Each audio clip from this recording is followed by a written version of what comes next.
अभी मैं डिस्टेंस कितना ले रहा हूं, दोनों चार्जेस के बीच का डिस्टेंस 2l ले रहा हूं. When two equal and opposite charges separated a very small distance, then this system is known as electric dipole. ठीक है, तो इसका मिड पॉइंट क्या है भाई, इस डाइपोल का मिड पॉइंट क्या है, O है. ठीक है, इनके बीच की अगर मैंने टोटल डिस्टेंस 2l ली है, मिड पॉइंट है, तो ये हाफ डिस्टेंस कितना हो जाएगी बच्चा, ये l हो जाएगी और ये हाफ डिस्टेंस l हो जाएगी. ठीक है, ये पूरा सिस्टम क्या कहलाएगा, एक डाइपोल कहलाएगा. और इसकी कुछ पोजीशंस होती हैं. तो एक अगर मैं इसका एक्सिस वाली लाइन ले लूं, ये हमारा एक्सिस है. ठीक है, डाइपोल का इस एक्सिस को मैं आगे ड्रॉ करता हूं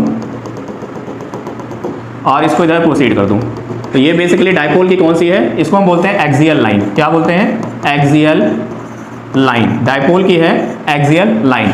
और एक आपका पोजीशन होता है जो डाइपोल को मिड पॉइंट से डिवाइड करता है. ठीक है, यानी इस पे परपेंडिकुलर लाइन हम इसके मिड पॉइंट से ड्रॉ करें, तो ये जो लाइन होती है इसको परपेंडिकुलर लाइन भी बोलते हैं, परपेंडिकुलर लाइन या फिर इक्वेटोरियल लाइन बोलते हैं. ठीक है, तो यहाँ पे एक्सियल लाइन, ये आपका क्या हो गया बच्चा, ये हो गया इक्वेटोरियल लाइन. ये हो गया इक्वेटोरियल लाइन. इक्वेटर मतलब दो भागों में डिवाइड करना. ठीक है, इक्वेटोरियल लाइन. अच्छा, इसका दूसरा एक पोजीशन होता है, इसी को हम बोलते हैं ब्रॉड साइड ऑन पोजीशन. इसको बोलते हैं ब्रॉड साइड ऑन पोजीशन, ये नाम याद रखना. और एक्सियल लाइन को क्या बोलते हैं भाई, एंड ऑन पोजीशन.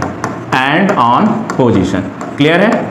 तो ये डाइपोल का axial line and on position, यानी डाइपोल के एक्सियल लाइन पे कितनी इलेक्ट्रिक फील्ड बन रही है, कितना पोटेंशियल बनना है, ये सारी चीजें हम लोग यहाँ पे इसका डेरिवेशन, इसके लिए एक एक्सप्रेशन डिराइव करेंगे. और इक्वेटोरियल लाइन या ब्रॉड साइड ऑन पोजीशन पे आपको कितनी इलेक्ट्रिक फील्ड निकल रही है उसके लिए हम डिराइव करेंगे. अच्छा, ये डाइपोल है. डाइपोल का जो डाइपोल मूवमेंट होता है, ठीक है, डाइपोल मूवमेंट की जो डायरेक्शन होती है बच्चों, वो किधर होती है, नेगेटिव टू पॉजिटिव होती है. ये ध्यान रखेंगे. जो आपकी फील्ड होती है, फील्ड किधर से होती है, पॉजिटिव टू नेगेटिव. फील्ड की डायरेक्शन किधर होती है, पॉजिटिव टू नेगेटिव. और डाइपोल मूवमेंट की डायरेक्शन किधर होती है, नेगेटिव टू पॉजिटिव. ये फील्ड यानी कि इलेक्ट्रिक फील्ड, इसको इलेक्ट्रिक फील्ड एक वेक्टर क्वांटिटी है, ई वेक्टर लिख सकते हैं. डाइपोल मूवमेंट को हम पी वेक्टर से डिनोट करते हैं ऐसे. तो इसका जो डायरेक्शन होता है नेगेटिव टू पॉजिटिव होता है. यहाँ पे देखिए पॉजिटिव क्यू चार्ज है, यहाँ नेगेटिव क्यू चार्ज है, तो इसमें डाइपोल मूवमेंट की डायरेक्शन क्या होगी, इधर होगी.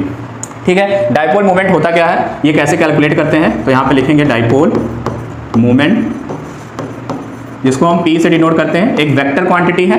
तो डाइपोल मूवमेंट क्या होता है, बेसिकली एक चार्ज है ना, and distance between both charge. One charge यानी डाइपोल के एक चार्ज की वैल्यू ले लो और डिस्टेंस बिटवीन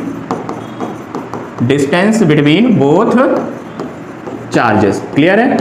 तो यहाँ पे वन चार्ज कोई भी ले लिया मैंने, और दोनों चार्जेस के बीच की डिस्टेंस मैंने आपको कितनी बताई बच्चों, 2l बताई है. तो कितना हो गया, 2ql.